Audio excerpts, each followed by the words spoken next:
over the past couple of days, they've been putting a lot of information into the newspaper. And I think there's two sides to every story.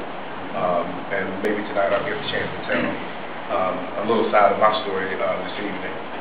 One of the things that Mr. Fauci alluded to was common sense. But one of the things is, prior to going on the trip to San Diego, this trip was prearranged last year. It was in the making for over 12 months ago. I wasn't going to go. One of the things I had some issues that I had to deal with, but I wasn't going to make it.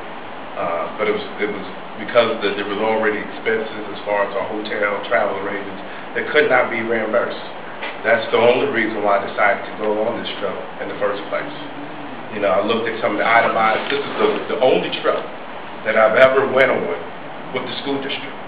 Mr. Faust, some of the other board members, they've been on 3 trips, 3 times this year already.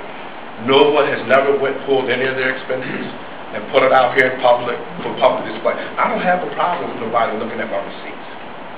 But if all the board members went on and been going on school-related trips, what is the problem with everybody bringing all the receipts and put them on display for everybody to see? I can't approve this bill. I wasn't really here to vote against the whole non-payment of the general fund. I wanted to move that 728 item from the general fund because the bill's being paid. And yet, further clarification, I can't go against the stuff that we don't have to accomplish here. I recommend that this board and this administration be put more specific language. But we also have a policy we adopted not too long ago. It's a per diem. And the numbers I saw, the per diem was outdated. So I have a question about approving anything above the per diem. And I think it's $65 a day for a person in the San Diego area. For the incidental, that's the food, the taxis, tips. And I think that was there's no way I can support $20 for somebody parking a car who's not even an employee of the school district and then funnel it through a school district member who had no car. I think that's wrong.